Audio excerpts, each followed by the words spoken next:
say a word on the Northeast, where efforts continue to implement the 10th March agreement. Attempts to convene the two sides outside of Syria continued, but were not successful so far.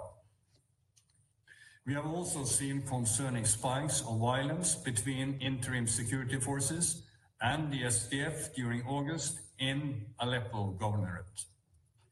We do welcome reported further contacts between interim authority officials and SDF representatives. I hope that such contacts can be cemented into real compromise, and we are continuing to engage both sides on the importance of this and the need for urgent substantive progress on the agreed goal of implementing the 10th March agreement before the end of the year. Mr. President, my office continues to hold regular consultations through the Civil Society Support Room with a broad range of Syrian civil society organizations active in strengthening community dialogue, social cohesion, and service delivery in all parts of Syria. I encourage the interim authorities to create an enabling environment for civil society initiatives and dialogue, which are essential for promoting inclusion, transparency, and legitimacy in the transitional process. Mr. President, my office also hears from Syrian women who continue to stress the necessity of women's meaningful political participation. But we also learn from these women the fears associated with their political participation and engagement, including concerns stemming from threats to personal security and social pressure to refrain from political engagement. Mr. President, as we look toward the voluntarily safe and dignified return of refugees and IDPs to their homes, let me stress the need for sustained and coordinated support for Syria's reconstruction and rehabilitation of its infrastructure. The damage to physical assets, social systems, and livelihoods remains profound. Syria needs tangible international support of an epic scale. Recent decisions to lift certain sanctions represent a significant step in this regard. But these measures must be sustained and broadened, accompanied by substantial funding to reinforce their impact for recovery and reconstruction. And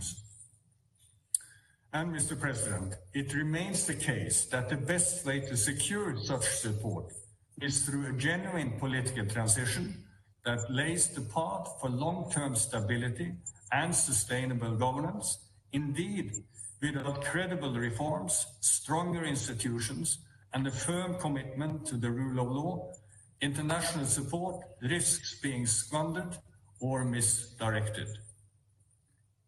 To conclude, Mr. President, despite worrying security incidents, the situation has been relatively calmer this month, and I applaud the efforts of all involved in quelling military hostilities.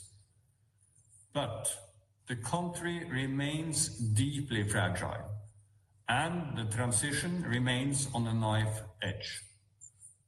Across the range of issues in the political transition, including the People's Assembly, the constitutional issues, security sector reform and disarmament, demobilization and reintegration, transitional justice, and the peaceful integration of all parts of Syria and the restoration of Syria's sovereignty and unity, the United Nations is working to support a credible, inclusive, and transparent process, working with the Syrian authorities and all Syrians.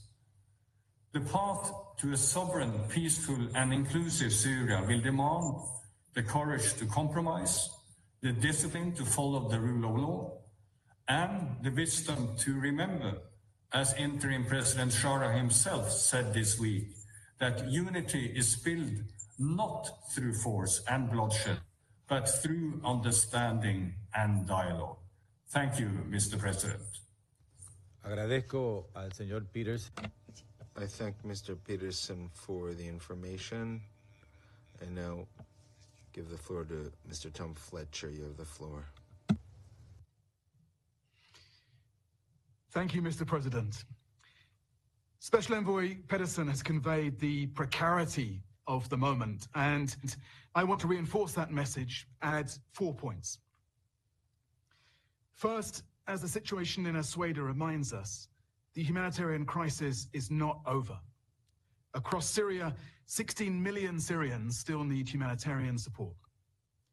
While, as you heard, the ceasefire in Asweda has largely held, sporadic clashes continue. Alarming reports of abuses during the earlier fighting continue to emerge. More than 185,000 people have been displaced across Asweda, Dara, rural Damascus, and beyond. This week, our teams have visited Asweda city, Salkad towns, and the western countryside of the governorate. They delivered aid and assessed needs. The overall situation is, I'm afraid, dire.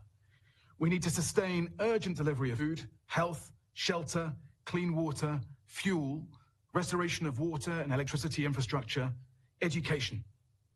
In some areas, those arriving now outnumber the existing population. Services are overwhelmed.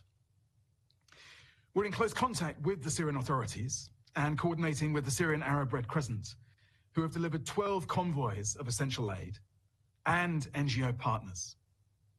We have provided emergency food packages, flour, essential household items to tens of thousands of people, including displaced families. Medical kits are reaching key hospitals in Asweda and Dara, while medical teams are providing health and nutrition services. And UNICEF is working with partners to provide bottled water, water trucking, and fuel for water pumping.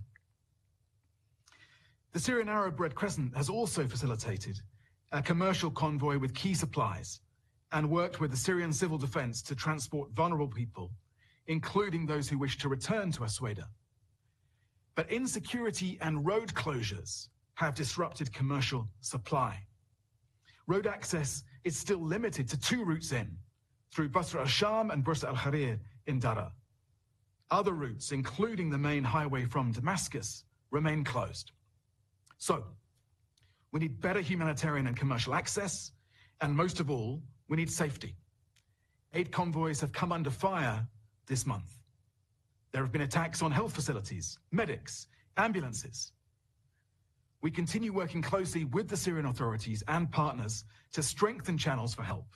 And I insist again, as I know that you will, on the protection and freedom of movement of civilians, humanitarian workers, and medical missions. Mr. President, my second point. Despite funding and security challenges, the UN and partners are delivering as much life-saving support as we can with the resources we have. In Syria, as elsewhere, as we implement the humanitarian reset, we are now implementing a hyper-prioritized plan, and we've restructured and streamlined our humanitarian coordination effort in country, including reducing senior roles. We are reaching almost 3.5 million people on average every month across Syria, from Latakia to Aleppo to Hasakeh. That is a noticeable increase from last year, despite less funding. Since December last year, we've scaled up across the humanitarian response. Nutrition for children under 5 who are stunted, subsidized bread to 2 million people every day.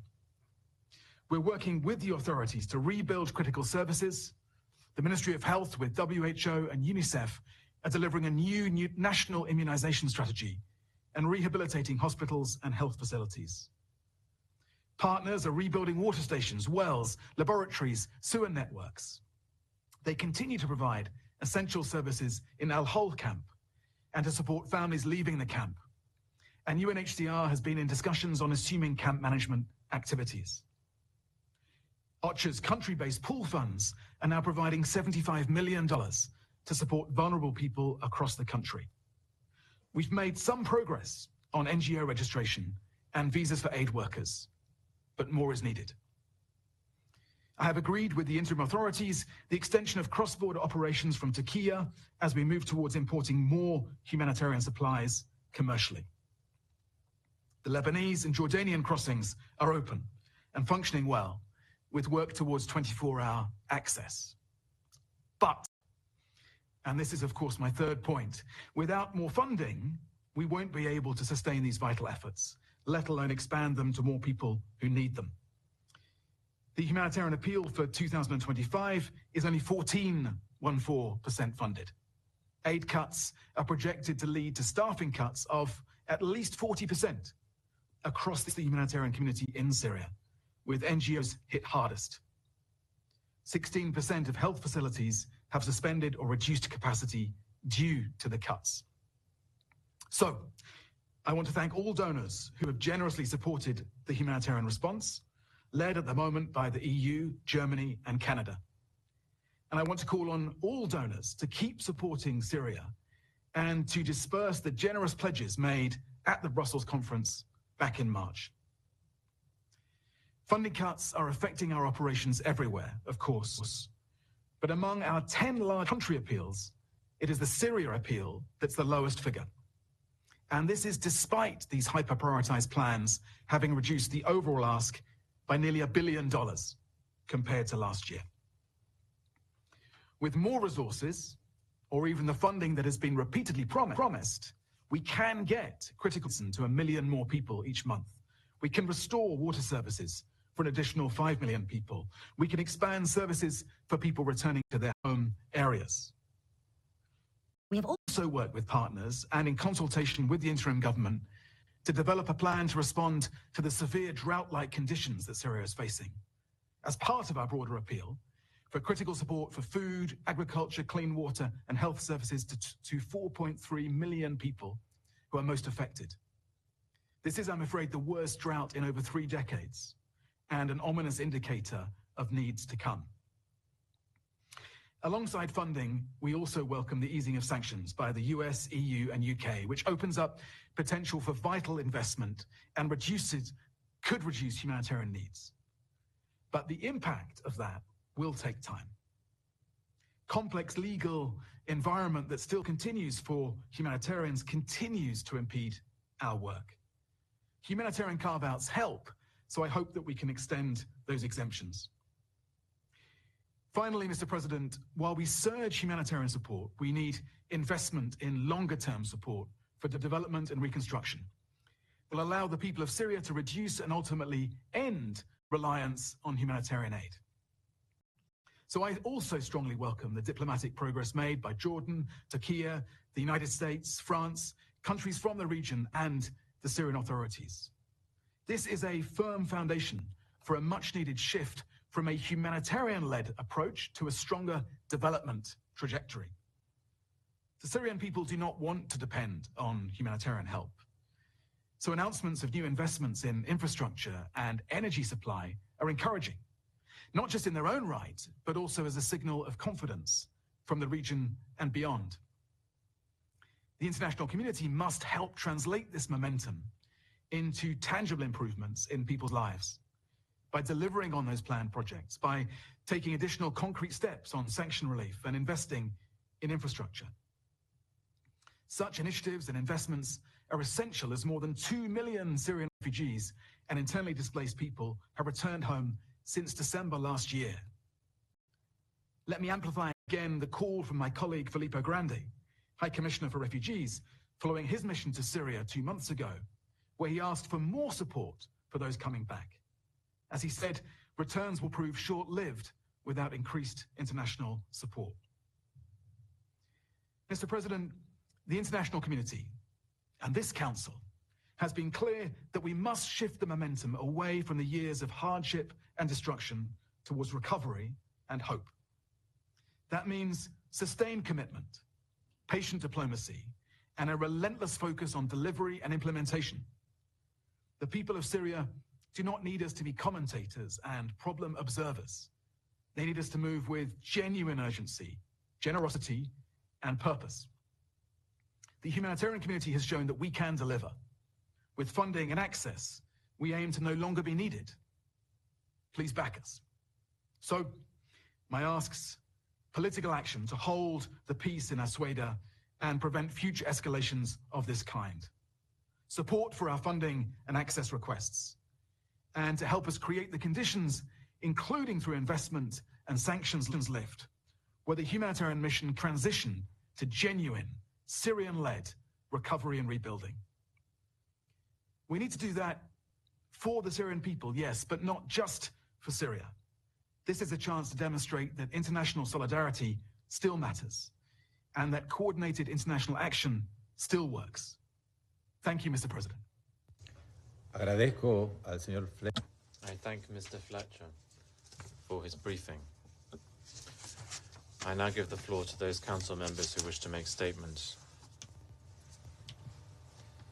I give the floor to the representative of the United States.